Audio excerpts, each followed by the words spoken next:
মা বলল তো জঙ্গলের ভিতরে বট গাছ আছে, আমি তো কোনো বট গাছই দেখতেছি না। তাহলে বট গাছটা কোথায়?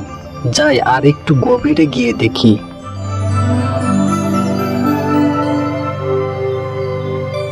আরে সামনে ওটা কি দেখা যায়? ওটাই তো বট গাছ। যাই ওটার কাছে গিয়ে বসতে হবে।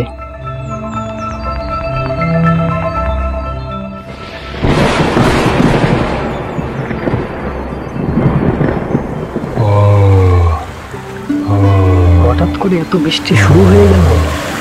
আমি তো আগে এমন বৃষ্টি কখনোই দেখি নাই। এমন আওয়াজ আসে কোথা থেকে? মনে হচ্ছে কোনো মানুষের আওয়াজ। কিন্তু এই গভীর জঙ্গলে মানুষের আওয়াজ আসে কোথা থেকে দেখি তো।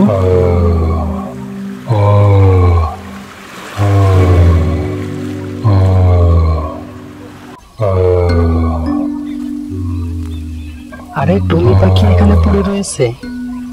মনে হচ্ছে টুনি পাখি খুবই অসুস্থ। এই পাখিটাকে আমি বাড়িতে নিয়ে সুস্থ করে তুলবো।